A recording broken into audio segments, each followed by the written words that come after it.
Welcome to Hacking Your ADHD. I'm your host, William Kerb, and on Hacking Your ADHD, I dig into the tools, strategies, and best practices that will help you work with your ADHD brain. By the time this episode goes up, I'll have just gotten back from this year's International Conference on ADHD in Philadelphia. Travel is hard, but you know what else is hard? Coming back from a trip. I know I usually like to have a couple of days to decompress after a long trip, but I usually don't have that kind of time. Life kept on going while I was away, and it can feel like I have to play catch-up once I get home. One of the trickiest parts can be keeping up your routines and habits after your trip. So this week, we're going to focus on how to get back into the groove of things for an easier transition home. If you want to follow along with the show notes, go to hackingYourADHD.com/podcast/refocusedvacation.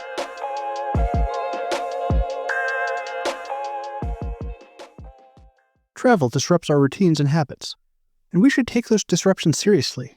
One thing that I've had to learn over and over again is that ADHD makes transitions hard, and coming back from a trip is a big transition. But the good news is that we can make those transitions easier if we plan ahead for them.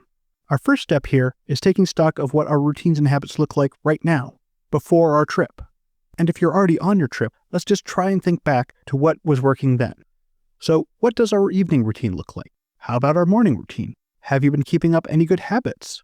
If you've been following along, you'll remember the concept of creating a toolbox. That's exactly what you should be doing here. Writing down all your tools, tactics, and routines so when you get home, you know where you left off. And the most important thing to identify are your keystone habits. Keystone habits are an idea from Charles Duhigg's book, The Power of Habit. He describes them as small changes or habits that people introduce into the routines that unintentionally carry over into other aspects of their lives. Let's take a look at an example. I tend to go to bed early because my kids get up early, but actually getting myself to go to bed early can be tough. Once the kids are in bed, I have all this free time that I can do things like chores, or watch TV, or play computer games. If I'm not careful, I can find myself staying up way too late. I'm sure most of you can relate. But what I have found to be the biggest key to making sure I'm following my nighttime routine is simply putting down my phone early. Of all my evening distractions, that is the one that always pulls me to do just a little bit more. Just one more video, just one more article, or just a little bit more scrolling. It keeps pulling me back in, and it kills my chances of getting to bed on time. So, I've built up the habit of putting down my phone for the night at 7 when I put my kids to bed. I don't really need my phone with me while I'm reading them stories. It's not like taking a quick text in the middle of, "If you give a mouse a cookie," is going to go over very well. So, I started leaving my phone outside the room, and I've got a simple ritual for this. I got myself a nice charging station, and when it's time to get the kids to bed, I just plug it in and put it in its charging cradle. That little act signals to my brain that I'm done with my phone for the night, and it makes it a whole lot easier to not pick it back up. And I'm not saying that this is foolproof, but giving yourself a shutdown ritual for things like putting down your phone or ending your workday really helps drive the message to your brain that you are moving on to the next part of your day. Another part of this is that I keep my charging station outside of my bedroom. This also helps because I have the phone downstairs and out of the way, so I'm not really seeing it much once the kids are in bed. I like keeping my phone out of the bedroom because I know that I'm more likely to play with it before bed if it's just right there. If I can see it, I'm more likely to just try and check something real quick, and it never ends up actually being real quick. And then also as an added bonus, I don't have to worry that when I wake up, I'm going to be scrolling for 30 minutes. If I want to check my phone, I have to go downstairs. And I've found that my mornings go so much better when I can focus on myself rather than on my phone. All that to say, putting my phone into its charging station is a keystone habit. It is just a little change of where and when I put my phone down for the night, and it has made the rest of my evening and morning that much easier. So what we want to do here is to start off by identifying your keystone habits. What makes your routine easier to do? When you've identified those things, write them down and make sure they are the first things that you are picking back up once you get back from your trip. For you, it might be something like making sure that you're taking your meds first thing in the morning, doing a weekly meal prep, or maybe planning out your day.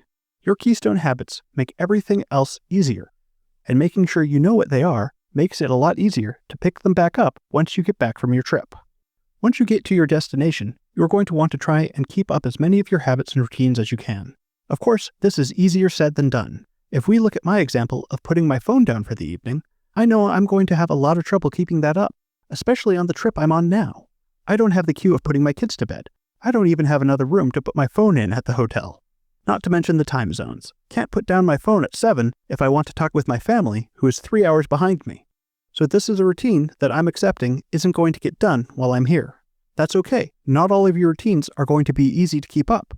And there are other things I can work at, like planning my day. Since I'm at the CHAD conference, and there are a lot of things that I'm interested in seeing, and people I'm interested in seeing, I'm going to have to make sure I'm managing my time well. I can't make time for everything, but I can at least make sure I'm making time for the stuff that matters the most. I like planning my day the night before because I usually can't count on myself to actually make planning happen before the rest of my morning sweeps me away. As long as you are getting creative about things, there are a lot of routines that you can tweak just a little bit to keep going while you are on your trip. If you are a regular exerciser, you might not have the same equipment as you would at your regular gym, but you can probably still find something to get you sweating in the hotel gym. Or maybe you can just do a couple sets up and down your hotel stairs. If you want to keep eating healthy, you might have to do a little bit of shopping once you get to your destination so you aren't always eating out. Or maybe just get a grocery delivery service that'll bring your shopping to your hotel room once you get there. You've got a lot of options for keeping your good routines going, and by keeping them up, it makes your transitions back home a lot easier because you aren't trying to pick up any pieces, you're just staying on track the whole time. Once you are back and you've got your list of routines and habits, it's time to put them back into practice. If you've been able to maintain most of them, that's great. If not, don't fret, you can still get back into the groove of things. What I like to utilize here is a habit tracker. Habit trackers are simply just a method of tracking whether you did something or not. Every day, you just check off whether you did the thing, and if you didn't, you just leave it blank. They are great at giving you a visual representation of the progress you've been making on a habit. However, habit trackers do have some downsides. The biggest one for me being the idea of streaks. As in, look, I've been keeping up this habit for 21 days. Look at me go! Sounds great, but I've often found that if I happen to break my streak, it can completely destroy what I've been working on. The worst example for me came when I didn't actually even break my streak. I was using the language learning app Duolingo and had a great streak going. I believe I had about 60 days in a row for practicing Spanish. But then, Duolingo had a server-side error that erased my streak, and my loss of progress just felt completely debilitating. Duolingo fixed the error in a day or two, but the damage to my motivation was already done. And logically, I knew that it didn't make any sense, but I couldn't get myself to keep going after that. And the point here is that sometimes your streaks are going to be broken because of something beyond your control. Which means you don't want your motivation to solely be seeing that streak number climb higher and higher. So why am I recommending a system that encourages streaks? Well, you can just change the system. While listening to the College Info Geek podcast, co-host Martin Bamey mentioned the system that he uses for tracking his habits, which is to only track 2 weeks at a time. With this kind of system, you can't build up incredibly high streaks that you know you are never going to break, and missing a few days won't be nearly as demotivating since you are just starting over every 2 weeks. I've created a 2-week tracking document that you can use, and you can find it over on the show notes page at hackingyouradhd.com/podcast/refocusedvacation. Another way to make habit trackers more useful is to just change how you're looking at your goals. Instead of going for streaks, just have a running tally of how many times you did your habit. So I could create the goal of meditating 25 times total, and then if I meditated 3 to 4 times a week, I'd hit that goal in about 4 weeks. Streaks put too much pressure on perfection, and that in turn can reduce our motivation in the long run. And just as a reminder with habit tracking, don't try to do too much at once. Since we are trying to track things that we were already doing, I've got a few slots here. But let's try and remember that we're not trying to start new habits right now. And when you do start a new habit, you only want to be starting one habit at a time. Now that we've got our tracker, it's important to put the habits that we want to track on there. We want to start off with those keystone habits we were talking about earlier, because if we can get those back down solidly, we're in for a much better return to reality. Along with our keystone habits, we also want to be making sure that we're taking care of ourselves. Pick a couple of self-care habits that you want to include. That might be getting to bed on time, packing a healthy lunch for work, or making time to walk your dog. Self-care is one of those things that's easy to put off. But you know what? I'm going to let you in on a little secret here. Those are all keystone habits as well. When you are taking care of yourself, everything else is easier. Finally, the last thing that we want to be making sure that we're doing is planning our day and checking that plan. We're naturally off track when we're getting back from a trip. Planning our day lets us set our intentions. So make time for planning. Write down when you're going to be doing all those things on your habit tracker. Remember, you're not just going to find time. You need to make time. Schedule when you're going to be checking your schedule, and also when you're going to be doing the next day's planning. And don't forget to set reminders for these things as well. We all know that when an ADHD brain gets in the flow of things, everything else is easier to forget. You don't have to follow your plan to a T. You can move things around and add things. Stuff is always going to come up. But when you are planning ahead of time, you are making sure you're making time for the things that matter most.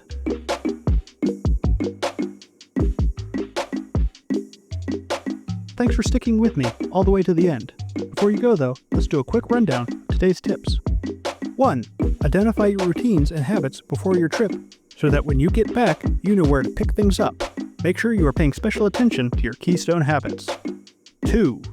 While you are traveling, try and keep up as many of your habits and routines. If you need to, you can make small tweaks to make them easier while you are away. 3. Make sure you are planning your day and regularly checking that plan once you get back. You can use a habit tracker to make sure you are following through with all of your intentions. That's it for this episode. You can find show notes for this episode at hackingyourADHD.com/podcast/refocusedvacation. If you'd like to support the show, you can do so by leaving a rating and review on Apple Podcast or whichever podcast player you use. Get new episodes automatically downloaded into your podcast player every Monday by clicking subscribe. One of the best ways you can manage your ADHD is by connecting with others. So be sure to check out our social channels on Facebook at facebook.com/hackingyourADHD and on Instagram and Twitter at hackingyourADHD, or you can get me directly at hackingyourADHD.com. Be sure to reach out and let me know how you are hacking your ADHD. And until next time, stay focused.